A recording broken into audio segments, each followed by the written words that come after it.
Hello and welcome to On Thriving, the podcast that empowers change makers ready to unlock their full potential to thrive and make a positive impact on the world. Before we dive into the episode, I want to remind you that you can support the podcast by subscribing, rating, and leaving a review on your favorite podcast platform, and by subscribing and hitting the bell for notifications on YouTube. Your feedback and all of these actions help us reach more people and continue to produce high quality content. Also, if you're interested in learning more about astrology, you can download my free guide called A Guide to Saturn and Pisces from my website at taylorschuler.com. And finally, I am thrilled to announce the launch of my new monthly membership community called Thrive. This community is designed to help you grow, connect with me and other like-minded people to learn, network, and collaborate, and get exclusive access to an extensive library of resources and tools that will help you live your best life and make the world a better place. I'm also offering private text and video chat to a limited number of members in the Société Lune Noire part of the community. You can learn more about the community and join us on my website, taylorschuler.com/thrive.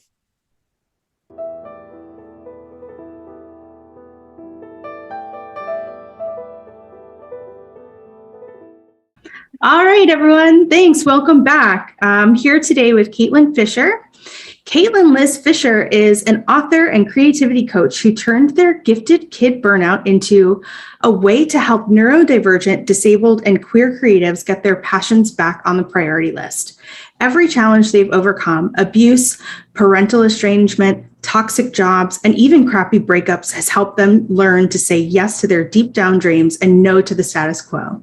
They are now living their absolute weirdest abnormal life and advocating for others to do the same by subverting capitalism and embracing a world where we can finally stop hustling. Caitlin, thank you so much for being here with me today. Thanks for having me. I'm really excited. Yeah, I'm really excited too. So for those who don't know you already, tell us a little bit about you. Okay. Should be an easy question, right? But it never feels easy.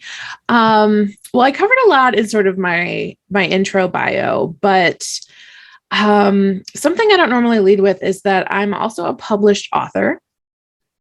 So it's like a surprise fun fact. I wrote my first book, hopefully of many, and that came out in May 2019. It's called The Gaslighting of the Millennial Generation.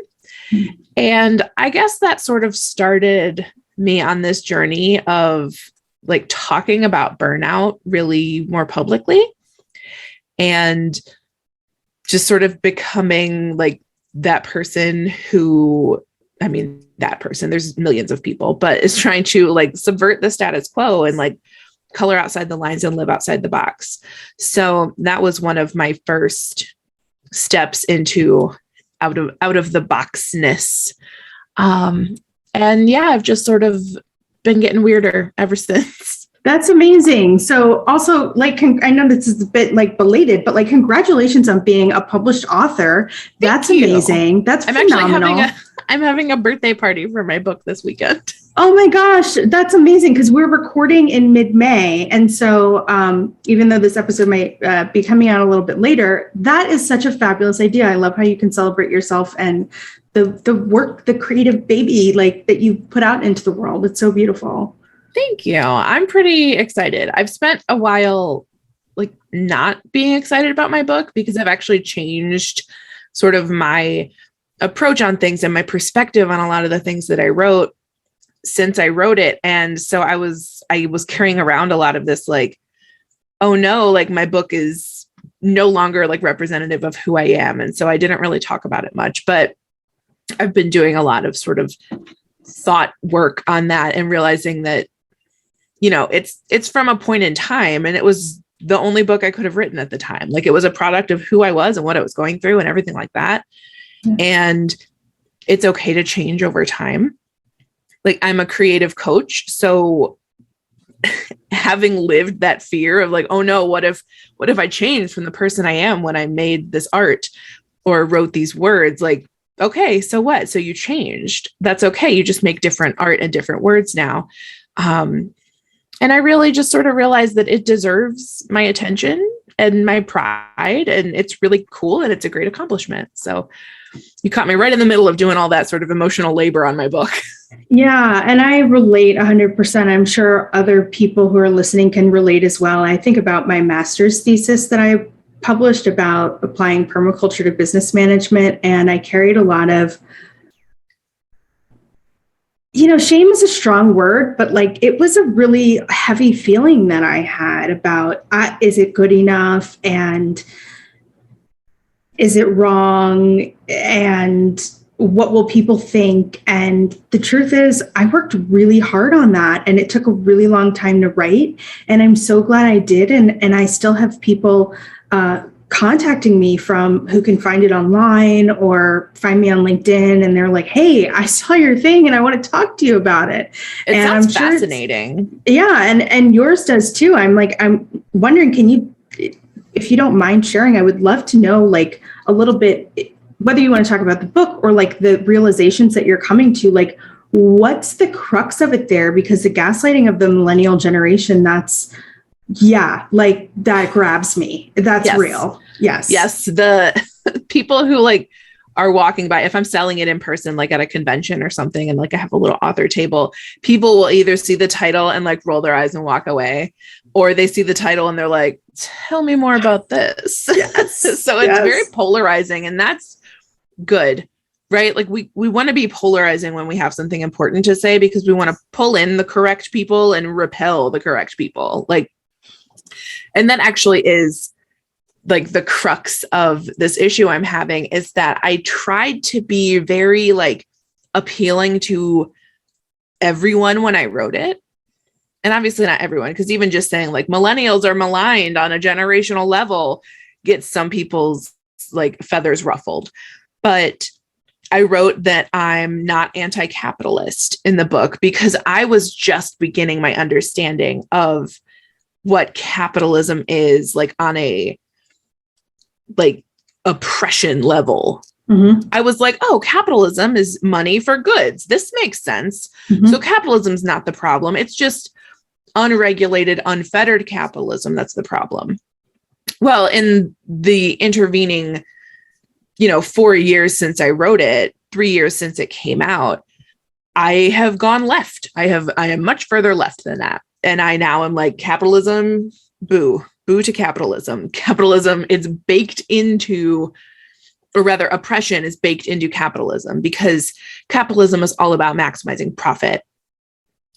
And we're seeing it right now with this huge inflation bubble that we are experiencing, where gas is like $4.50 a gallon where I am, and groceries are increasing quite a lot in cost and everything. And, they're saying that they can't raise wages, and yet they're recording record profits quarter after quarter. That money's there. The money is there. And they're just like, oh, don't know where the inflation's coming from, as they just, I guess, eat gold bars all day. Mm-hmm. So much more anti-capitalist, but Yeah.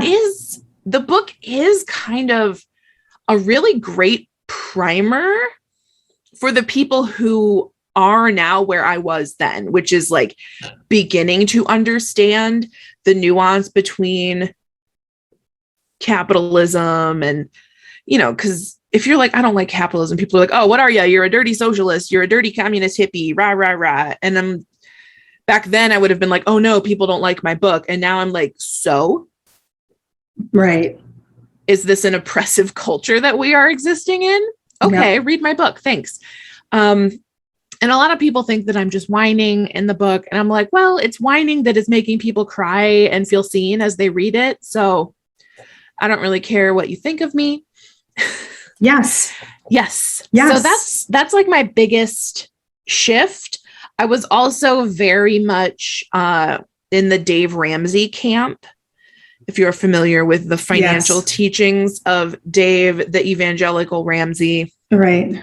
So I'm espousing a lot of like, don't buy a house until you can do this. And it's like, now my problems with buying a house are like, why are corporations and landlords buying all the houses and making sure that working class people can afford them? Yeah. So it's like, I just want to rewrite it and be like the leftist version. Yeah. And just I'm planning on doing sort of like a YouTube series or maybe a series on my podcast where I read a chapter and respond to it, like respond to my past self's writing in real time as me now. I love this. Which is sort of just like talking to myself, but I think it would make me feel better. Yeah. Because I want people to know, especially now as I'm like way more leftist and I'm like, landlords suck and corporations suck and CEOs suck. And I'm like, I hate Elon Musk, Jeff Bezos and all this stuff. And I'm angry at this system because it's hurting people on purpose. It is hurting people on purpose. And there are myriad better ways. There are infinite better ways to do all of this, to do housing, to do money, to do exchange, to do commerce, to do caring, to do all of the things. You know, one of the things you said was, I forget exactly what you said, but what it was reminding me of is, you know, it's just about money. It's just about like, how could you do something that doesn't make money? How could you do something that's not profitable? And the fact that that is an underlying assumption in society today, that people don't understand how you could do business that's not profitable and realize that there's at least 7 other forms of capital, according to the 8 forms of capital. I'll link the Appleseed Permaculture article about the 8 forms of capital. It's amazing. But it's like, you know, there's spiritual capital and there's, you know, there's social capital and there's all these other things that we could measure success if success is our goal, you know, and to a certain extent, I think that's fair to say, you know, even if you want to be successful in like being miserable, you got to find out a way to do that and measure that. But, you know, for me, success is joy. And if we can't give people the basic things that they need to survive, or at least access to it, I don't think that that's a sustainable way to live. And so I can really appreciate from you your ability to be brave and courageous enough to say, I am a learning, growing, evolving, changing human being. I was going through a learning phase when I wrote this. And if you hadn't written it, you would never have gotten to where you are today, right? How could you have? Yeah, that's really fair. And I really, like, I appreciate everything that you just said. Like, I love it. There's so much more than just like profit. And that's something that I've struggled with in my small business as well, is feeling like, oh, can I be anti-capitalist, but also make money? And being in the Holistic Business Academy has helped me with that a ton, because we learn sort of how to create a sustainable business and one that honors our values. And it's not all about profit. It's like, I can have a successful business by whatever measure that is and still subvert the capitalist system, because people are choosing to pay me to learn something that allows them to like love their life more. Yeah. And that's not what we get with a lot of capitalism. A lot of capitalism is like, buy this cup. It is a good cup. It will break in 7 months, and then you will need to buy a new cup. Mm-hmm. And being in like a coaching and helping and service-based industry, there's a lot of like thoughts and feelings that go into it. And there's a lot of, you know, like thoughts about how much I'm charging. And if I'm helping people, shouldn't I be helping people for free? Following up with, but I also need to eat and pay my bills. Yeah.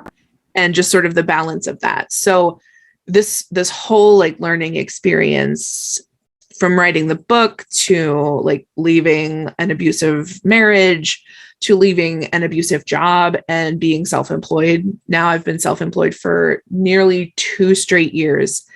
And wow, congratulations. Thank you. Yeah. Like I'm not still the person who wrote that book, but the person who wrote that book is me.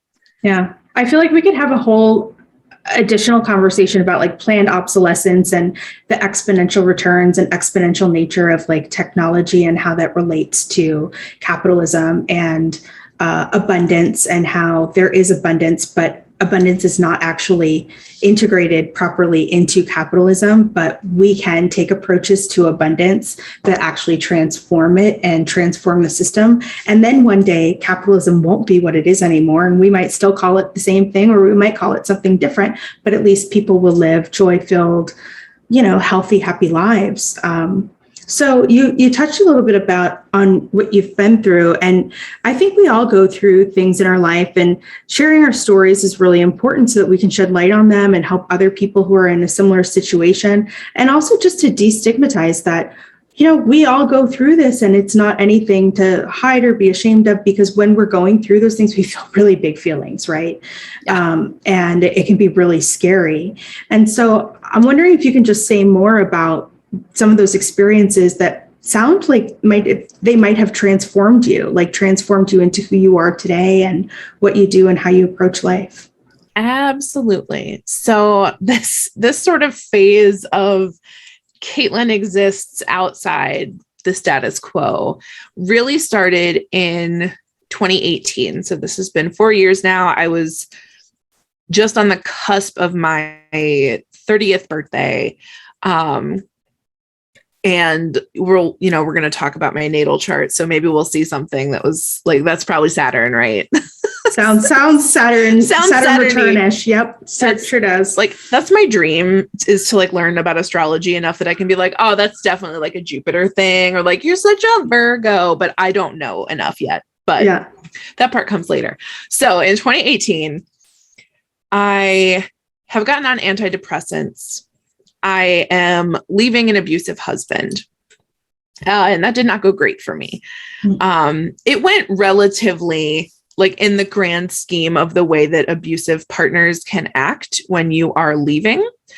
It was relatively safe and easy, but it was still hugely tumultuous and traumatic, and felt like a huge, like, ball of tears and fire and bile in my heart for like a month.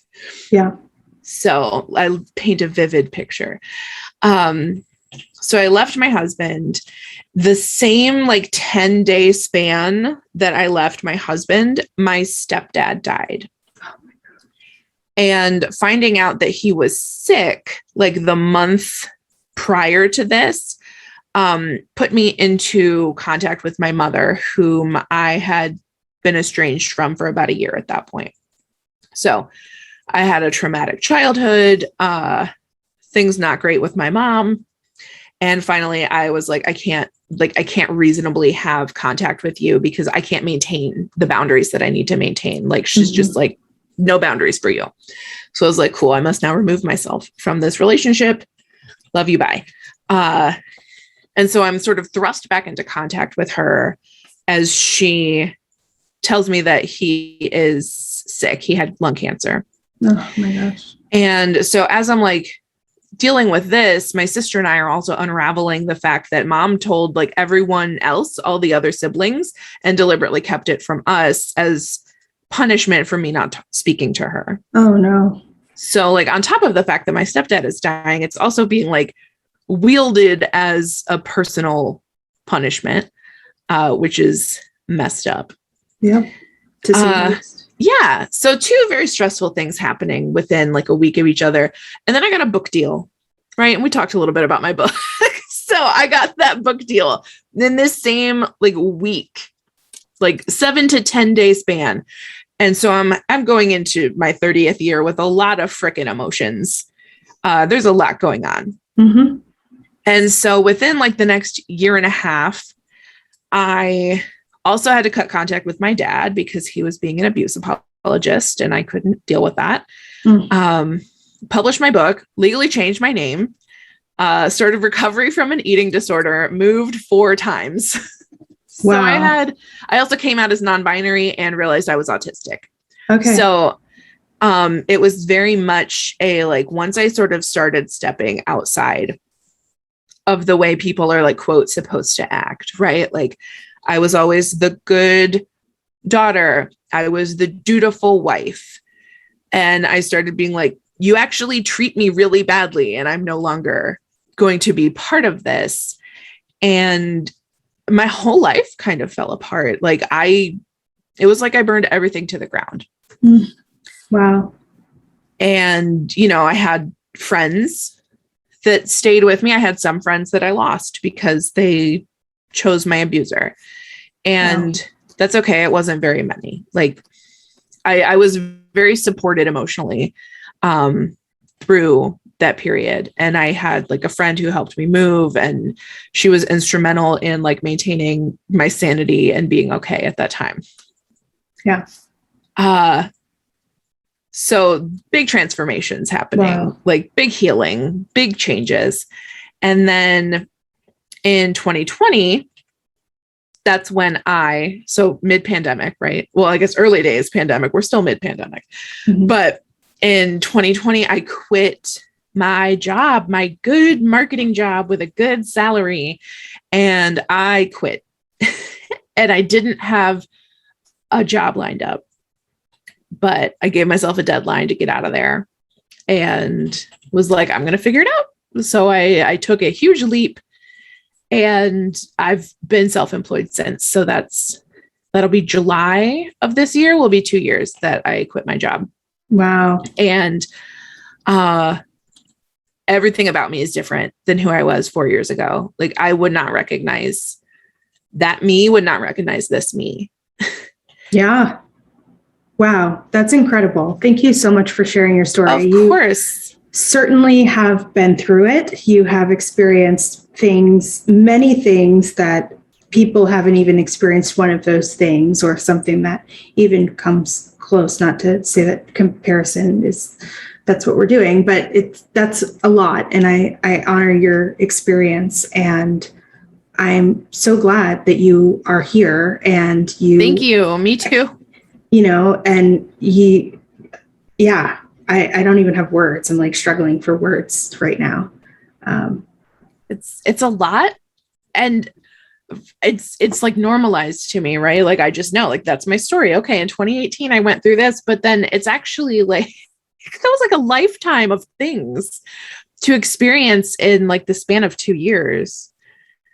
No, that's actually a lot. I should probably give myself a little more of a break. You should give yourself a huge break and a lot of credit and a huge pat on the back and a congratulations.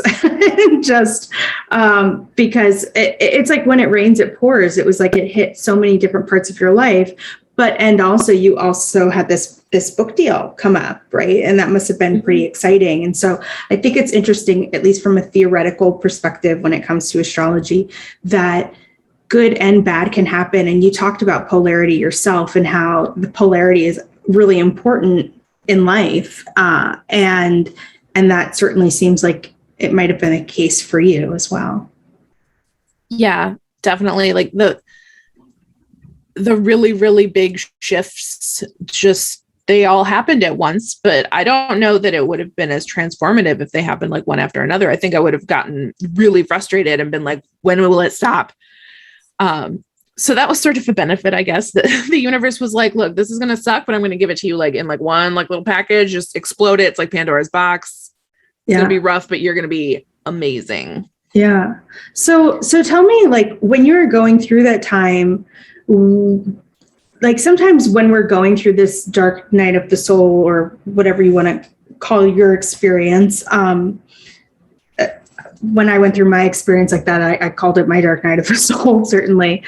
We find things that kind of help us along the way that we might not have known about before. And so I'm curious if you found any tools or healing modalities, or you learned things during that time that were really helpful for you, in case other folks might be going through something similar or difficult, and this might help them in some kind of way. Yeah, for sure. So one of the things that I did was invested in a personal coach. I knew a life coach, and I had been through like some programs with her, and like she was like the life coach that I knew. And I reached out to her to like get help with focusing on the book, because there was a lot going on in my life, and I'm like, I got to write this book. So like, help me write this book. And that was a really big step for me, because it was a really big expense. Yeah. but it helped me like learn some fundamentals of like self-awareness and like checking in with myself that have been instrumental in like processing my grief and my trauma and even just like my day-to-day thoughts and memories from my past that bubble up. So I've got a therapist. I have these like sort of self-coaching tools. And I also started like embracing some spiritual components as well. So I didn't often read tarot for myself, but I would get tarot readings from a friend who offered them. And in the past couple of years, I actually think I started this maybe in 2021. I think I bought like a planner that like lays out a daily tarot spread. And I was like, I'm going to do tarot every day and build my spiritual practice.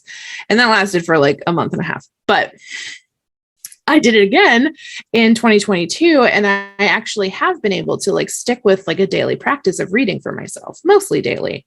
And that has helped me a lot because it's really intuitive. And also like intuition wise, before I got into like a regular tarot practice, I started journaling at the full and the new moon. Oh, so embracing sort of really like basic spirituality support has helped me like stay focused on my intuition and like help me get down through like when I have a bunch of racing thoughts, like, okay, well, let's just pull a few cards and like see what they say to me today. And that has been really refreshing for me. And I've even started to incorporate the spiritual into my business a bit. I did a full moon, like the last full moon of 2021, we did like a ritual workshop in my membership and the members loved it. And I was like, oh, I can bring my moon shit into my coaching shit and it's okay. And I had been really keeping them like kind of separate, but I always loved like when my coach would like draw a card for me. And I even used cards with some of my clients. Yeah. You know, I'd be like, let's do like a quick reading about this, like in a session to help. And I attract spiritual people. I attract neurodivergent people like myself and queer people like myself and disabled people like myself. And being able to sort of rely on those intuition based practices has been really helpful for me. Yeah. Yeah. That's amazing. I love that you use tarot and all of those tools and connecting to neurodivergent and creative people and folks who might have different gender identities or identify as queer. That's beautiful and amazing. And it's so needed in this world right now. So thank you. Of course. Thank you for appreciating it.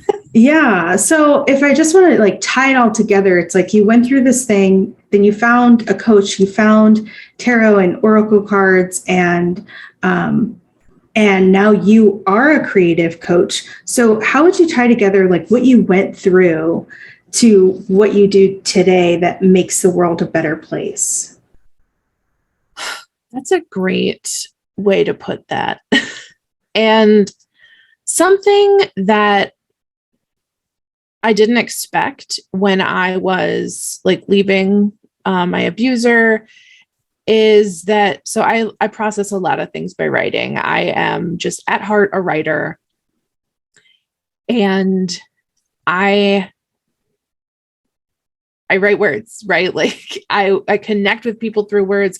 I process things through words. And so I was sharing a lot about my marriage, and I would share like Facebook memories that looked really happy on the surface. And I would tell you like what happened, 10 minutes before or 10 minutes after that as like, and I broke the veneer on it. I was like, look, Wow. This looked like a really cute little anecdote or like a cute little quip, but here's what it was really like in this moment for me. And I have had dozens of people tell me that me talking about that helped them realize they were also being abused and they left their partners. And that has really informed my coaching. When I coach with people, this is also a very neurodivergent trait, but like if a client tells me a story, I will respond with a story of something similar that I've been through. And it's very normalizing, because they'll say like, I'm just scared that what I write is going to be garbage. And I say, go to the first blogs on my website. They're about minimalism and owning 5 pairs of shoes. And they're like 100 words long, and they are not good writing. And that helps. It helps to relate to people. And I always had this like feeling with my coaches, or like this thought about coaches that I have worked with and hired, that like they're so much more advanced than me, and like they have all their shit together and they got successful really fast. And so when I like hear them talk on a podcast about their struggles and the things that they've been through, and the fact that it wasn't an overnight success, it took them a long time of having to like show up and believe and be in the belief before the proof was there, before the proof came in. Yeah. And so I was like, oh, okay. So I'm not messed up. I'm not doing this wrong. And neither are my clients. When they're writing a memoir and terrified about it, I can share the story of writing my own personal story and being terrified of it. Yeah. And that, so like from going to these terrible things that happen, these traumatizing situations, helping me like integrate the thoughts and beliefs that I had about myself and about the things that happened to me through being coached, and then turning into a coach myself, right? Like I went into a cocoon and I came out and I was a coach, but becoming a coach, choosing to take on clients and help them, especially with creativity, because that's where I landed. I didn't want to be like I'll help you leave an abusive husband coach, because that's a lot. Yeah. Yeah. But even in creativity coaching, like we talk about all sorts of things, but like the thread of all of that is just like connecting with stories. Yeah. Yeah. I hope that answered your question. It does. My brain just took a whole stroll.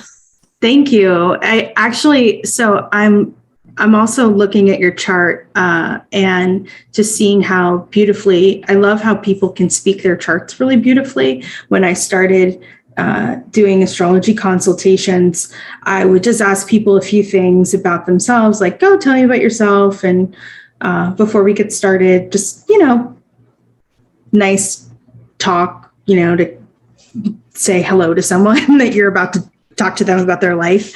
And people would just speak their chart so beautifully, and you've done the same. So if it's okay with you, I think I'll bring up your natal chart and we'll get into it. How does that sound? That sounds great, because I never understand it when I look at it. Really? That's so interesting. Okay, so we'll see if we can figure out why. All right, so just looks like a big messy zigzag. It is a zigzag for sure. Yeah, there's some really interesting stuff here. So what we see, this is your natal chart. It is a map of the sky the moment that you took your first breath, according to whatever documents you have. And so what I see here, well, before I get there, I'll finish talking about the map. So the line across the middle is the horizon. So this would be like the earth, and everything above that would be the sky that we can see from where we are. And everything below is the sky on the other side of the planet. So for us, that would be like Asia and Australia right now. That's their sky. And we've got signs and we've got houses. So the signs, you might recognize some of those symbols like Aries and Taurus and Gemini and so on and so forth. And they go in order. They always stay in the same order. And then we've got these houses in the middle. They're kind of like the slices of the pie. And they're just slices of the sky. But depending on where it is in the sky, it represents different areas of our life and different people who can show up in our lives as well. And how they show up for us. And then these little glyphs we have represent planets or nodes or asteroids. And so what I've got in this chart here are the traditional and modern planets. as well as we've got nodes here, and there's one opposite there. Those represent the places where eclipses happen when the sun and the moon touch them. And then the part of fortune, which is a mathematical calculation between the sun and the moon. And so most people are familiar with their sun sign, which is this little guy down here, the little circle with it's called a circumpunt. It has a little point in the middle. So most people are familiar with their sun sign. Your sun sign is Aries, if I have your chart correct. Yes. And so the three first things we go to in a chart really are your sun and your moon, which your moon is here in Pisces. And it looks like a moon. And then the ascendant or the rising sign. And that is on the left side of the chart. We see it as here, it's an arrow pointing to a very specific degree. And here we see your rising, your ascendant, which is the zodiac, the part of the zodiac that's rising above the eastern horizon at the very moment. It's kind of how we show up in the world, our personality, our appearance, the first impression other people get from us, which can actually be kind of hard for us to understand how people see us unless we're on a reality TV show or something and looking at ourselves in the mirror all day. Yours is at what we call the anaretic degree, the very last degree of the sign of Scorpio at 29 degrees Scorpio. And I think it's even at 50 something minutes. So like in an instant. That is ridiculous. That was what, almost, is that Sagittarius? That it like it's kissing up against there?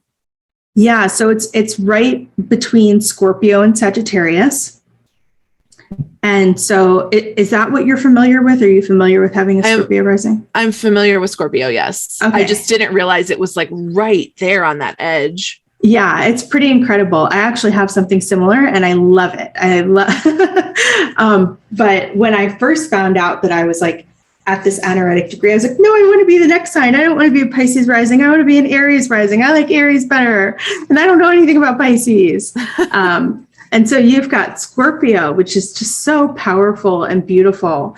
I am using for house systems, in case anyone is curious, this is a chart drawn up with Regiomontanus, which William Lilly, who wrote Christian Astrology, used. And so that's what I'm using here today. And so we'd see the personality as coming up as very Scorpio, and Scorpio qualities are not afraid to do things that are not the norm at the time, right? In contemporary society. It's like, hey, let's do things that are occult, like tarot, or like dig into astrology, or, Scorpio, often what people first go to is like sex or sexuality, which I'm starting to realize is something that people go to first. And I mean, it is kind of like, let's do it differently, or let's talk about sex, or let's, anything like that. And so the journey that you've had, especially after age 30, saying, you know what, I'm non-binary. And then being public with that and allowing other people to know that is really interesting. And you've got Pluto here. In this house system, it's in the 12th house, but it's your first sign. And so I think it very much is part of the personality and how you show up. Pluto is so powerful. It's just, you come across with this really great power, and it's amplified by across the way, looking at Pluto and saying, hey, Pluto, I see you, is Jupiter, the sign of expansion and abundance and being the teacher, being a really great teacher who's very grounded, who may come from an emotional place. Scorpio can be emotional. We go into the depths of Scorpio. And that Jupiter in Taurus is a really grounded teacher who can take their time with things and really feel into what feels good and what feels right for people, and meet people where they are and go at their own pace. And so there's this like powerful, beautiful earth, water, teacher energy here. Love that. Yeah. And so backing up a little bit, because I just got a little bit carried away, back to the sun in Aries. I love Aries. I think they're just so much fun. Not to be biased, but I do love me an Aries. And I know that part of it is because of my own chart, but as are all things, right? But Aries are about who I am as an individual. You know, I incarnated into this life with this soul, with this mind, with this body, with this heart, all of this, to be who I am, to be an individual, and just to go and to get stuff done. And I can recognize that I've incarnated with many other people and many other life forms on this earth and this planet, and we are connected. But being who I am is really important. And very close to your sun is the planet Mercury, also in Aries. Mercury is how we communicate. It's how we speak. It's how we read, learn. It could be how we move around short distances and get our money and things like that too. But I really think the communication aspect is key here for you, because you are a published author, you do write. And the story that you told about how you took the old photos and then you started to write about your, me, I, my experience, and what it was to shine light like the sun for other people. And then also to go back to that and say, hey, you are thinking about writing, you want to be a writer, and you're worried about your writing. Well, why don't you look at what I did with my writing about myself and using that to be a teacher for other people? It's also in the 5th house of creativity and joy and pleasure. And so we see that the sun, the soul, has incarnated in order to really shine a light on creativity. And you are a creative coach, right? This is wild. I know. You can't make this stuff up. It's just, this is why I love astrology. That's so funny. You know, I joined a marketing program as well. It's by Simone Soul. She's a life coach and she teaches life coaches marketing. And when you join, you get like some workbooks and stuff, and they pull like a random oracle card and put it in your package. And as far as I know, it is random, and Simone Soul knows nothing about me. And this package is actually outsourced and she doesn't touch it at all. But my card was creativity, and I was just amazed by it. So this is just nuts to me. Then It's like, oh yeah, no, the way you communicate, and actually like your sun sign is in this house of creativity and communication. Mm-hmm. I'm like, yeah, okay. Yeah. And what's also really cool. So Aries rules your 5th house of creativity. Your 6th house is ruled by the sign of Taurus, and we talked about Jupiter being there. The 6th house is the house of work and our daily routines and the work that we do every day. So, but I want to augment this a little bit, because I'm talking about the number that the sign has come in and also the number of the house. And so Aries is actually your 6th sign, even though it rules the 5th house. And so there's an overlap here, again, between the 5th house of creativity and the 6th house of work in our daily routines and the people that we work with every day. It can also be the house of illness, if we wanted to look from a health perspective. I'm not a medical professional. I'm just saying it's a house of health or illness. And so there is this double meaning here about like whether it's your sun and your Mercury, your soul shining, and the way that you communicate, or Jupiter, how you show up as a teacher for other people. And where you really expand, it's on both of these places. So either way you slice this pie, you've come in to help people with their work. And on a daily basis, you're doing it with creative people. And it is about who you are, because your life experience is going to help these other folks. So I think that's really incredible and beautiful. And then I'll just go to your moon in Pisces, rooted down at the base, at the foundation of the chart. The moon is our emotions. It can be our physical body and how we nourish and nurture ourselves. It can relate to our mother, or what kind of mother we are to other people, to our children. And Pisces is a sign of many things, of compassion, of integration, of transcendence, of music, of poetry, of spirituality, especially. And because, spirituality is where we transcend, we can meditate, we can kind of like melt, and it's a water sign, it flows into all these things. And so what soothes a Pisces moon when they're in their emotions? It's like music or tarot or spirituality, and leaning into things that transcend what we can see in the physical every day. And so I think, and your moon here is in the third house of communication or local neighborhood, local travel. So if you're someone that kind of likes to go for a walk every day, like you might have the moon or some planets in the third house, especially because you've got Mars there too. And Mars is like how we like to be active. So it might be someone who's kind of active in their local neighborhood or knows their neighbors or you were speaking about polarity. There's also this polarity. It's like either you are or you're not, but it's a thing that comes up for you. I also like to think of the third house as library. So I know I'm kind of going all over the place, but sometimes it's fun to just like see where things come up. But at that bottom of the chart, this really, it comes from your roots, from your ancestry, from who you are. And so I don't know if that resonates for you, if you look back further into your ancestry, if any of your gifts of communication come from that. But if you were to learn that, I wouldn't be at all surprised if, if a grandmother, grandfather, or further back kind of had this, was a singer, or like was into spirituality in some kind of way. And whether you knew it or not, you've kind of, you've inherited some of those gifts. Interesting. Yeah. I'm not 100% sure. Yeah. I didn't know a lot of my grandparents. I knew both my grandmothers, but my grandfathers died before I was born. Mm. But I know one grandfather was a singer. Interesting. He was in a barbershop quartet. I love it. See, I was like, I'm taking a total chance here. This is something you haven't shared with me. Like, I don't even know, but it's like the astrology sometimes, like it's there. Right. And I also say that because, you've got this North node in the fourth house too. And so,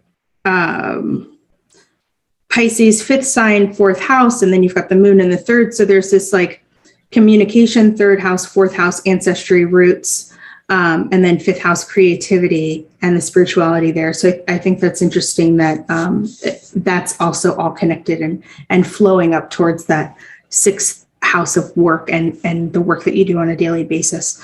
And it's interesting too, because we look at the top of the chart for career or how we're known in the world, and the 10th house represents career. You've got the South node here. The South node is the gifts that we come with.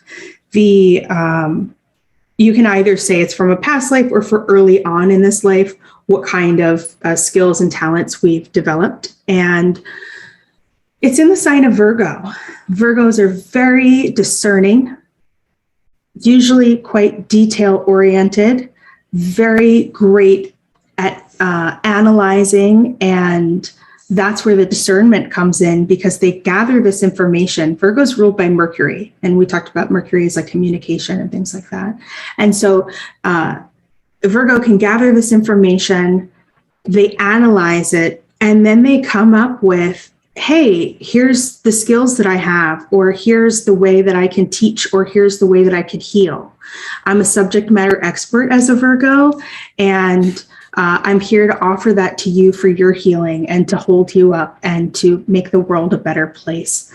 Virgo can sometimes also be related to nature. And so sometimes that Virgo Pisces axis, there is a connection to needing to be out in nature or connect to our nature in some way, or just doing things more naturally. So the fact that you are a coach for other people and you're supporting them, I think that's a beautiful way for the Virgo to show up in your chart. Love that. Yeah.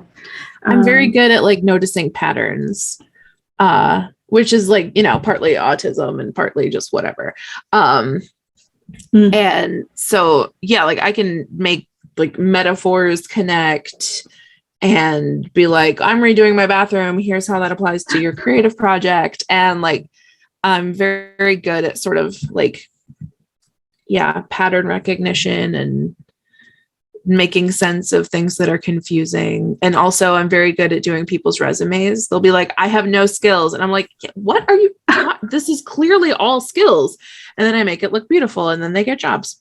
I love it. I love it. There you go. Yeah. Because so that's my Virgo. Yeah. The Virgo's the writer too. That Mercury ruled sign. Virgo hat on. Yes. I love it. I love it.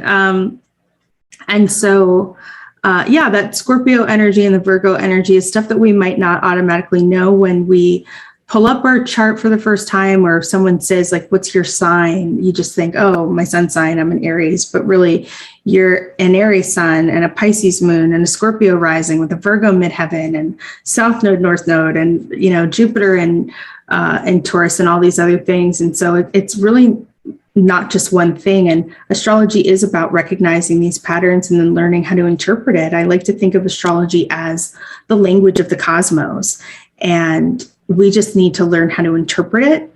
And I think it's a love note that our soul wrote us at birth, or however you want to say it. I love that. That's going to make me cry. And it's like, hey, Caitlin, beautiful creature, don't forget. I kind of think, and some others have said this as well, so this isn't like my original idea. This comes from even, ancient societies, that before we're born, at some point, whether it's in the womb or that moment we took our first breath, our soul was out there somewhere. And I think one of the stories that come from ancient times is like, you have straws and you can draw a straw. And because you've had a life and then you come, into this life. And incarnation is a whole nother topic, or reincarnation. But I like to think of it, at least metaphorically, as a story, right? And it's like, you get a straw, and sometimes you can pick your straw, and sometimes the straw is like picked for you. And so you get the short one or the long one. But when we're in that other place, when we're in that other dimension, we kind of forget about pain and suffering and joy. And we just kind of are. I would like to think that if we are anything other than neutral, we might be blissful. And so we're like, oh, I learned that thing in this last life. And so what am I going to do in this next one? And you're like, that might be fun, and it's like, hey, let me like do a sprinkling of these gifts, and let me do a sprinkling of that. And so when we have things in our chart that might be more challenging, like before we were born, we were like, no big deal. Like, I can handle it, I can handle it. I can handle it. I can handle a 10-day stint of absolute chaos when I turn 30. That's fine. And also, like, it's interesting because, like, I don't want to say that astrology it's predictive. I think it can help us prepare. And I don't think our soul knew that, like, you were going to have a 10-day stint of chaos that was going to be really painful and challenging for you. I would never say anything like that. I do think that we know about the potential for things, and we have the free will to decide to a certain extent, or things can just happen. And so that's why I think astrology is really great at preparing us, because we can say, hey, this thing might, like, there's this energy here, like, is it showing up for you already? Or would you like to take the initiative to use it in a really constructive way for yourself? I was just looking at your chart in terms of the transits that were happening at that time, around your 30th birthday. And let me see if I can just get a quick screenshot of that, and I'll share it here. But you certainly did have some things happening at that time. And good to know the stars confirm it. You're right. It was your Saturn return. Your Saturn return was just ending, but your shadow Saturn return was just starting. What is that? What's I know, shadow right? Saturn. You're just making up planets. I know. So, and maybe I can see if I can get a shot I love of this. Astrology. I'm so fascinated by this. There is such a depth of information that I will never master in this lifetime, but it's so fascinating. Yeah. So the shadow Saturn return, I'll get a shot of that. But for now, I'll put up the transits that you were having. So some of the transits that you were having at the time, just starting at the left or eastern side of the chart, we see Jupiter was stationed retrograde. We see that because of the red numbers here. Anything in black is moving forward, and anything in red is is moving in retrograde fashion, which really just means that it's closer to the Earth.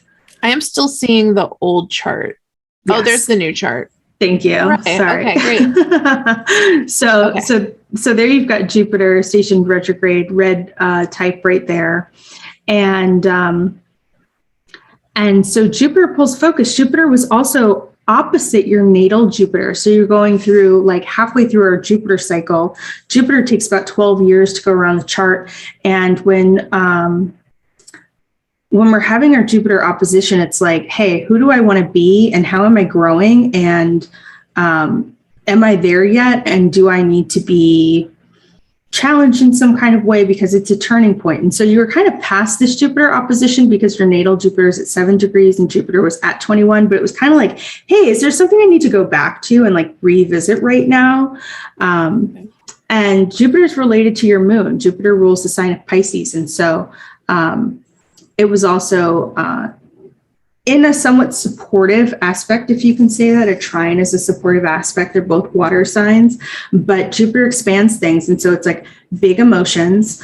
If you do want to look at this as the 12th house instead of the first sign, the 12th house is where we see suffering sometimes.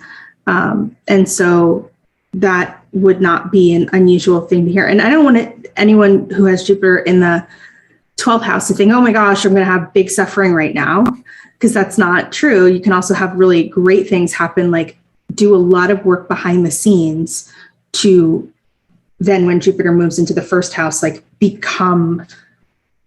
to get more attention in the world and like kind of be seen as a leader and things like that. So there's many ways this stuff can manifest. And, but that's what was going on with Jupiter. We see Saturn. I should also say the outside wheel is the transits and the inside wheel is your natal chart. I didn't mention that before. Oh, so, okay. That makes sense. Sorry. Yeah. So we've got Saturn here, which was in the sky at 9 degrees of Capricorn, and your natal Saturn at 2 degrees of Capricorn. And so it means that you were just past your Saturn return, but Saturn, you're still feeling it because you've got Saturn at the beginning of Capricorn. And so sometimes people think of the Saturn return as anytime Saturn is transiting through the same sign or the same house. And other people are like, oh, it's the moment that Saturn meets Saturn again. It takes Saturn 27 years to go through the entire zodiac and return. Mm-hmm. And so we start our Saturn return at age 27 and it can go until age 30. So for you, I wouldn't be surprised if it did kind of like extend backwards. It's kind of interesting to think about it, like if you've got it in the middle of a sign, the beginning or the end of the sign, when you really like feel that Saturn return. I personally have it actually at the cusp of your second house at 27 degrees of Sagittarius. And so for me, I did really feel it from 27 to 30. And there was stuff even when Saturn was here at like 8 or 9 degrees of Capricorn, even though it was a different sign when I was feeling it. So it takes Saturn about 2.5 years to move through a sign. And so it's a rough spot. But, you know, during the Saturn return, we see like a lot of folks get married during the Saturn return. I got married to my abuser in that little span there. Yeah. And then at 30, was that when you left? Yes. Yeah. And this was not an easy time. And personally, or I would say generationally too, for millennials, if any of us go back, if you have Saturn, Uranus, Neptune, and Sagittarius or Capricorn, born between 1986, 1987 and the early 90s, this 2008, if you think back to it, was probably a turning point for many of us in many different ways, especially here because we see Saturn, which is about authority and structure and limits, with Mars, which is Mars is the warrior. It's how we take action. It can be male energy. It can be aggressive. And Pluto, which is transformation, complete transformation and change, all together there in all in very powerful positions. Saturn is at home in Capricorn. Mars is what we call exalted in Capricorn. And Pluto's just Pluto. So Pluto does its job wherever it is. And the time that we had this all again, in the sky, Saturn, Mars, and Pluto met in Capricorn again in early 2020 when the pandemic started. Now, in 2020, when the pandemic started, Jupiter was also there. And so that really expanded things. And that was the start of a 19-year cycle and a 38-year cycle. But this period of 2018 was not easy either. And I wonder kind of if, as millennials, like, since we had that, if I don't want to say the pandemic was easy. The pandemic hasn't been easy for anyone, but it was kind of like, oh, we've been waiting for the other shoe to drop. Yeah, like there's just been so much, and that this just seems like, well, this was inevitable. Of course, a plague. Yeah. Right. We've just got like a bingo chart. Yep, absolutely. And so the second house represents, it can be our finances, but it can also be our sense of self-worth and self-confidence and what I need to do for me and the resources that I need in my life to care for myself. And so you're being asked to build some structure and take action and totally transform that when Saturn, Mars, and Pluto were going through your second house at this time. Yep. That tracks. Yeah. So let me just see if I can bring up the, well, I don't think I'll be able to bring up because I've got to click too many things and my ADHD won't allow me to, but the shadow Saturn return, the best way to explain it is that we have something called a progressed chart. And essentially our progressed chart moves our chart forward one day for every year that we're alive. So the sun would move like 1 degree for every day. So by the time you're 30, your sun would not be at 23 Aries. Your sun would be at 23 Taurus. And your moon would actually return to the same spot at 29 or 30. But all the other planets would move forward however they moved forward at that time. If they were retrograde, they would have moved retrograde. If they were moving forward, they would have moved forward. And what we see with Saturn in a progressed chart is that where Saturn would move towards, the length it would move forward by in your progressed chart would be reaching where Saturn was in the sky. So even though Saturn here is at 9, and in your natal chart, it's at 2. In your progressed chart, it probably was much closer to that 9 than it was the 2. And so that's why the Saturn return can sometimes feel like it goes on until age 32 or 33, because Saturn in the progressed chart and in the sky are going to still be in the same sign, and they're going to be much closer to one another than it is in our natal chart. And so we don't feel it as heavy as it is to our natal chart, because our natal chart is our chart. Mm-hmm. But we certainly have this like shadow feeling of like, I'm still recovering. I'm still going, and I'm still needing to like build the structures in my life that are important. And so I'll just go back to your natal chart and we'll wrap up, because I know the astrology can be a lot. It's like speaking another language.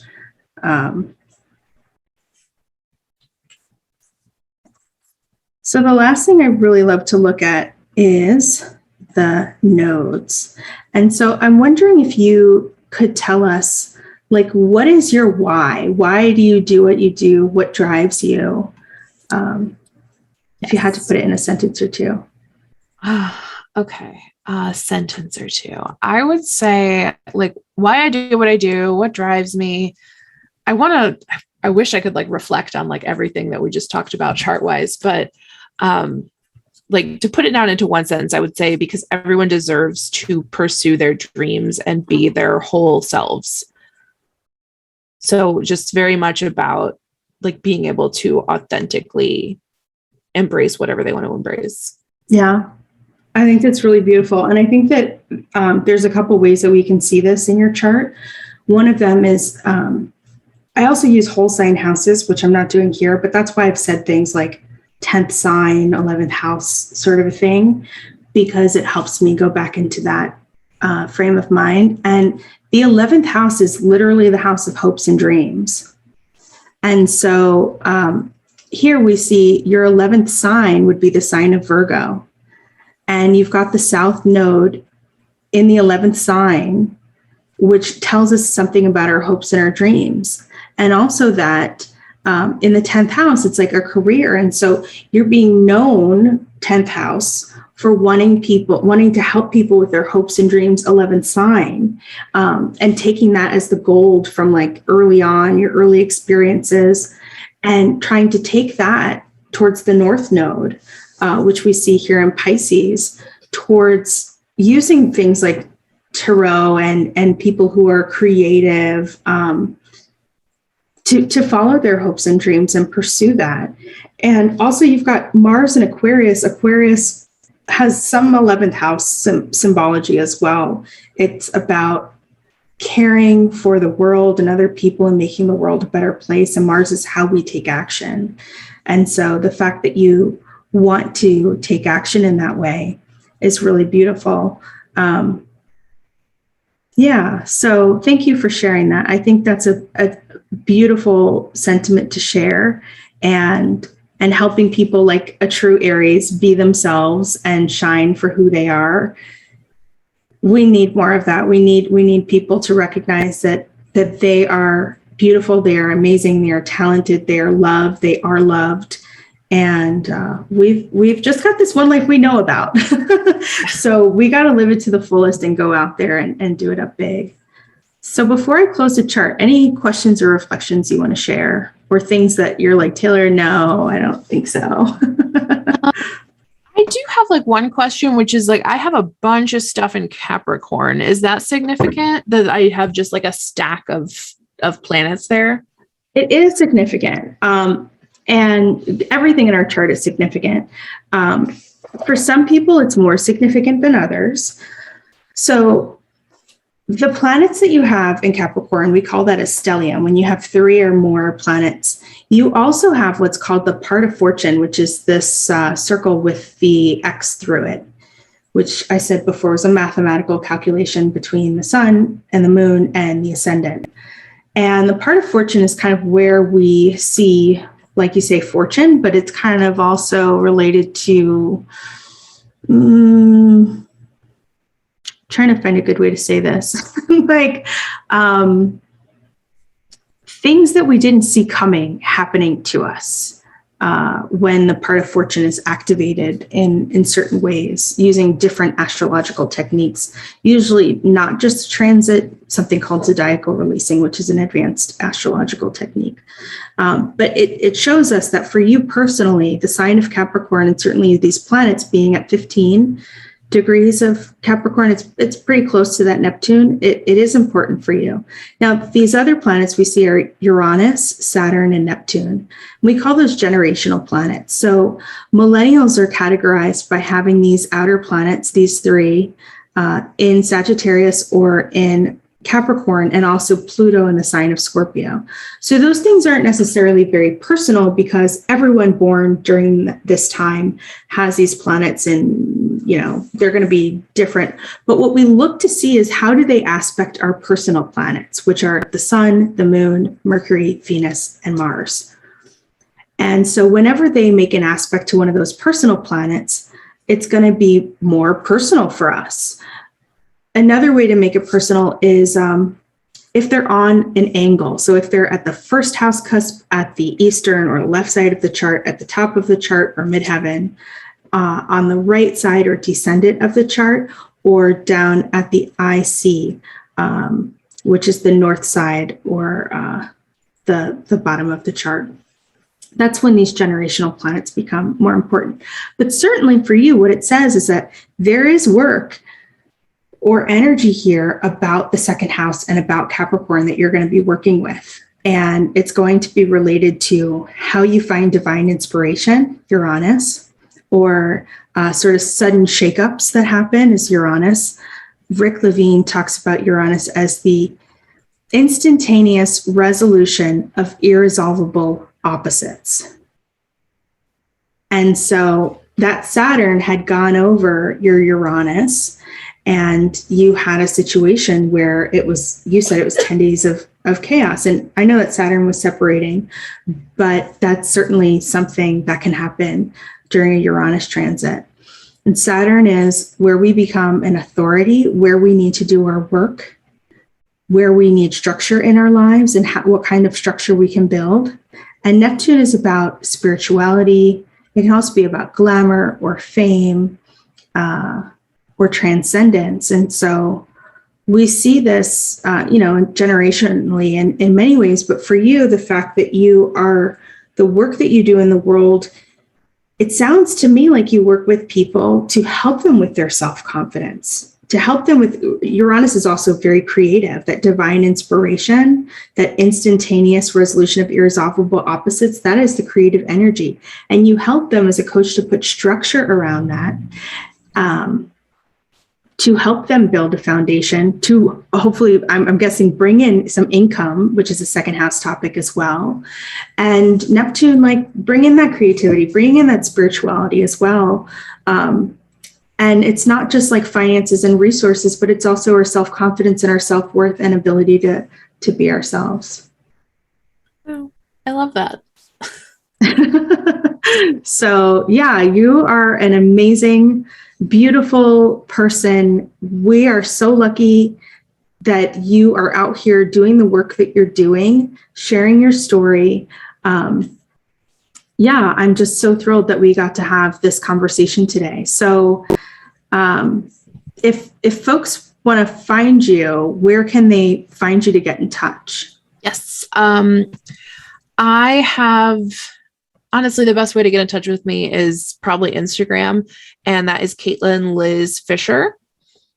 And all my social handles are either Caitlin Liz Fisher or Kate Liz Fisher if I was limited by characters. But yeah, Instagram is great. Or I have a Facebook group that is free. It's a great community for creatives to just sort of like hang out and like absorb some of like my free coaching and resources. And we just kind of vibe and talk about creativity. And that is the Run Like Hell Toward Happy community on Facebook. I love it. Couldn't have said it better. Run like hell toward happy. And what else have you got going on that people might want to know about? So my main offer is a monthly membership called Passion Pacers, which when you mentioned like in my chart, something about like the pace at which like I like help people and communicate, that made me laugh because it's literally got Pacers in the name. And so that's a monthly creative coaching community for creatives unlearning the hustle.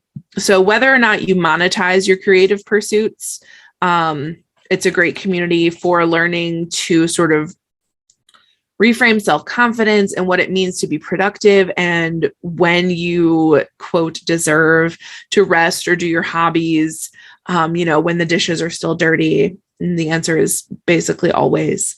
And we're really just sort of unpacking the hustle culture around like constant productivity and like life hacking productivity into your every breath.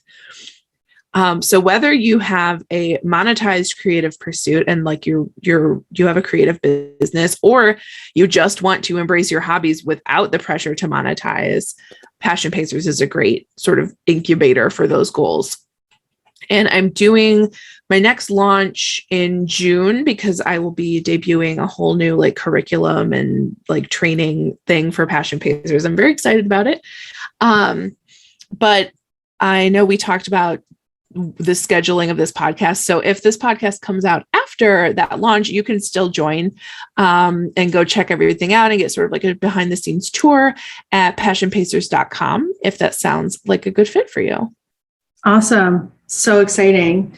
Thank you so much. And I just want to say for folks that might be listening to this on a podcast that Caitlin is spelled Caitlin. So for all of those handles and URLs. So thank you so much for joining us. This has been phenomenal. Thank you. Yeah, this was great. I love seeing how like my work fits into my chart or how my chart has inspired my work. There's a lot to think about now. Yeah, absolutely. And so if you're interested in learning more about your chart and finding a path forward for yourself, learning about your gifts and talents and the love note that your soul wrote to you when you were born, you can find me online at taylorschulerastrology.com, and my books are open for consultation. So thank you all for joining us today, and we'll see you again next time.